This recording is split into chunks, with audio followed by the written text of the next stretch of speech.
Okey, Assalamualaikum pelajar-pelajar. Hari ini kita sambung pembelajaran kita dalam unit 5.1 latar belakang pemerintahan tempatan di Sarawak dan Sabah. Okey, kalau sebelum ni kita dah lihat sistem pemerintahan tempatan yang pertama, iaitu sistem kesukuan. Jadi hari ini saya nak pergi kepada sistem pemerintahan tempatan yang kedua, iaitu sistem pentadbiran di Sarawak dan juga sistem pentadbiran di Sabah. Okey, kita tengok dulu sistem pentadbiran di Sarawak. Okey. Pengaruh Kesultanan Brunei menyebabkan pemerintahan di Sarawak dipengaruhi sistem pentadbiran Kesultanan Brunei. Okay, sistem pentadbiran dipecahkan kepada 3 bentuk, iaitu Sungai Kerajaan, Sungai Tulin dan Sungai Kuripan. Okey, apa maksud ketiga-tiga sungai ni? Okey, kalau nak tahu maksud ketiga-tiga sungai ni, saya nak awak scan QR code dekat bawah buku teks ni. Ada QR code, awak scan dan awak akan dapat jawapan maksud ketiga-tiga jenis sungai ini. Okey, bila awak scan, dia akan keluar macam ni. Okey, Sungai Kerajaan, Sungai Kuripan dan Sungai Tulin. Okey, jadi kat sini kita lihat apa perbezaan ketiga-tiga istilah ni. Kita pergi kepada Sungai Kerajaan. Okey, maksudnya ialah wilayah yang berada di bawah kekuasaan Sultan Brunei. Tidak boleh diwarisi oleh kerabat sultan. Apa maksud kerabat? Kerabat maksudnya ahli keluarga sultan yang lain. Maksudnya kawasan yang dikategorikan sebagai sungai kerajaan hanya boleh dimiliki oleh sultan sahaja, okey, ataupun bakal sultan. Okey, merupakan pegangan bakal sultan jika sultan yang memerintah meninggal dunia. Contohnya seperti Sungai Baram. Okey, sungai yang kedua ialah Sungai Kuripan. Okey, di mana Sungai Kuripan ialah kawasan ataupun wilayah yang dianugerahkan. Anugerah ni maksudnya hadiah, yang dihadiahkan oleh sultan kepada pembesar.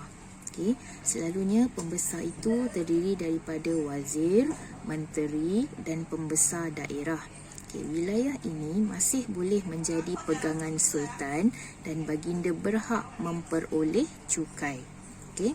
Wilayah ini tidak boleh diwarisi oleh pemegang anugerah tersebut. Okay. Maksudnya, kalau sultan memberi taraf Sungai Kuripan kepada menteri, okay, menteri itu sahaja yang memiliki kawasan tersebut. Anak kepada menteri itu tidak boleh mewarisi kawasan tersebut jika menteri ataupun ayahnya meninggal dunia. Jadi kawasan itu akan kembali semula kepada sultan. Itu maksudnya tidak boleh diwarisi oleh pemegang anugerah tersebut. Wakil sultan atau pembesar akan mentadbir kawasan. Okey, contohnya seperti Sungai Sarawak. Okey, taraf Sungai Sarawak ialah Sungai Kuripan. Okey, bentuk pentadbiran yang ketiga ialah Sungai Tulin. Okey, di mana Sungai Tulin ialah kawasan ataupun wilayah pegangan bersifat pusaka dan boleh diwarisi. Okey, pusaka maksudnya tanah yang boleh diwariskan kepada anak ataupun keturunan jika pemegang asal kawasan tersebut meninggal dunia. Itu kita panggil pusaka. Okey, ia hanya akan diambil alih oleh sultan jika pemegangnya tidak lagi mempunyai keturunan.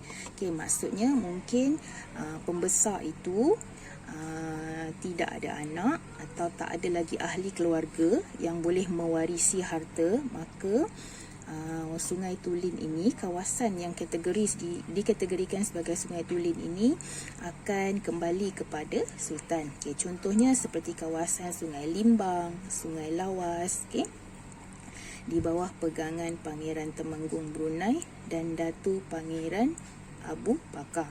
Okay, so inilah perbezaan bentuk-bentuk kerajaan ataupun sungai di Sarawak. Okey, iaitu menjelaskan kepada poin yang pertama ke atas ni. Okey, sistem pentadbiran dipecahkan kepada 3 bentuk, iaitu Sungai Kerajaan, Sungai Tulin dan Sungai Kuripan. Okey, pentadbiran dijalankan oleh pembesar tempatan yang menjadi wakil sultan atau pembesar yang memiliki wilayah tersebut. Dijalankan oleh pembesar tempatan, maksudnya orang tempatan lah. penduduk tempatan. Okey, kawasan di Sungai Sarawak ditadbir oleh Datuk Patinggi, Datuk Bandar dan Datuk Temenggung sebagai wakil Sultan Brunei. Okey, first kita nak tengok dulu kawasan di Sungai Sarawak ni. Kita tengok balik peta Sarawak. Okey, kawasan di Sungai Sarawak ni terletak di bahagian Kuching. Okey, di kawasan sini, okey, ditadbir oleh Datuk Patinggi, Datuk Bandar dan Datuk Temenggung. Okey, kalau awak perasan kat sini ada gelaran Datuk. Okey, kerana di Sarawak ada lagi satu sistem yang dipanggil sistem kedatuan di Sarawak. Kita tengok apa itu sistem kedatuan. Okey, sistem ini diamalkan oleh kerajaan-kerajaan awal yang wujud di Sarawak. Okey, Kerajaan Sawaku merupakan antara kerajaan awal yang terletak di sekitar Sungai Sarawak, ditadbir oleh Datu Merpati Jepang. Okey, ini asal dia, Datu Merpati Jepang. Okey, kemudian keturunan Datu Merpati Jepang secara turun-temurun menguasai pentadbiran di wilayah ini dengan memakai gelaran Datu Patinggi, Datu Bendahara ataupun Datu Bandar dan Datu Temenggung. Okey, jadi asalnya kawasan di Sungai Sarawak ini diperintah oleh Datu Merpati Jepang.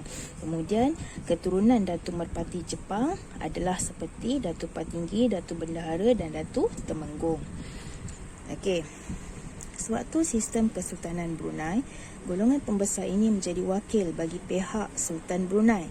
Mereka berkuasa mentadbir Sarawak tanpa campur tangan Kesultanan Brunei. Dan mereka bertanggungjawab menjalankan pentadbiran dan membangunkan Sarawak. Okey, jadi itu bagi sistem kedatuan di kawasan Sungai Sarawak. Okey.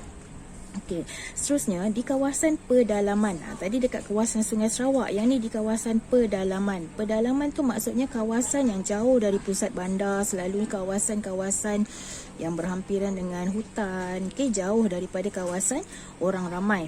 Okey, ditadbir oleh orang kaya atau gelaran dia OK. Seperti OK Beti di Padeh, OK Antau di Rimbas, OK juga di Lundu dan OK Gasing di Skrang. Okey, gelaran OK ni diberikan oleh Sultan Brunei terutamanya kepada pemimpin Iban dan pemimpin tempatan untuk menonjolkan kedudukan mereka sebagai pemimpin. Okey, jadi awak kena tahu beza ni. Ada dua gelaran satu gelaran Datu, satu gelaran OK. Okey, dua-dua ini adalah di Sarawak. Bezanya di Sungai Sarawak dia guna gelaran Datu. Tapi kalau ada gelaran OK, dia lebih kepada merujuk kepada kawasan pedalaman. Okey. Kuasa Kesultanan Brunei di Sarawak adalah berasaskan kepada sistem penguasaan tanah. Okey, jadi dekat bahagian negeri Sarawak ni, keseluruhan negeri Sarawak ini hanya mempunyai pengaruh daripada Kesultanan Brunei sahaja. Okay, berbeza dengan Sabah. Nanti kita akan lihat selepas ni macam mana pula sistem pemerintahan tempatan di Sabah. Okey, sistem pentadbiran di Sabah. Okey. Kawasan pantai barat dikuasai oleh Kesultanan Brunei, manakala kawasan pantai timur dikuasai oleh Kesultanan Sulu. Okey, kalau nak faham kita tengok peta Sabah. Okey, maksudnya dekat sini Sabah ni terbahagi kepada dua kuasa kesultanan. Okey, di mana di bahagian barat maksudnya sebelah kiri Sabah ni yang berhampiran dengan Brunei, okey, dia dikuasai oleh ada pengaruh Kesultanan Brunei yang kuat. Okey, manakala di bahagian timur maksudnya bahagian kanan Sabah. Okey, bahagian kanan Sabah dia mempunyai pengaruh daripada Kesultanan Sulu. Kalau nak senang faham, Kesultanan Sulu ni adalah pengaruh daripada Filipina sebenarnya. Okey, kuasa Kesultanan Brunei di Sabah berasaskan sistem penguasaan tanah. Pentadbiran dijalankan oleh pembesar tempatan yang menjadi wakil sultan atau pembesar, yakni pangeran yang memiliki wilayah tersebut. Okey, dua poin ni kalau awak lihat dia adalah persamaan dengan sistem pentadbiran di Sarawak. Okey, ditadbir oleh pembesar tempatan dan juga berasaskan kepada sistem penguasaan tanah. Okey, seterusnya Sultan Sulu memiliki semua tanah di bawah pengaruhnya. Namun begitu, pemerintahan diwakilkan oleh Datu. Okey, kuasa golongan Datu pula bergantung kepada milikan bilangan hamba ataupun pengikut dan kemampuan menghantar ufti secara tetap kepada Sultan. Okey, maksudnya di kalangan golongan Datu ni, dia punya level dia. Okey, kalau Datu itu mempunyai bilangan hamba atau pengikut yang ramai dan mampu membayar ufti secara tetap kepada Sultan, dia dianggap Datu pada level yang tinggi lah. Okey, istimewa. Ufti tu apa? Okey, ufti tu kita boleh faham macam persembahan hadiah daripada negara kecil kepada negara yang lebih besar, ataupun daripada pihak yang kurang berkuasa kepada pihak yang lebih berkuasa. Bentuk-bentuk ufti ni ada seperti kerajaan, contohnya kalau sebelum ni masih awak ingat, kerajaan Terengganu menghantar ufti berbentuk bunga emas kepada Thailand. Itu antara contoh-contoh ufti, dia seperti hadiah. Okey, jadi kuasa golongan Datu ni salah satu dia kemampuan untuk menghantar ufti secara tetap kepada Sultan Sulu. Okey, golongan Datu inilah yang sebenarnya menjalankan pentadbiran di pantai timur Sabah, dan sistem ini dikenali sebagai sistem Datu. Okay, lebih kuranglah macam tadi kita tengok kan, sistem Datu. Okey, seterusnya sistem ketua bebas di Sabah. Okay, sistem pentadbiran ketua bebas dijalankan di kawasan yang kuasa Sultan Brunei dan Sulu agak lemah atau tidak berkesan. Okay, sistem ini bergantung kepada kemampuan individu untuk memerintah kawasan yang dikuasainya. Okay.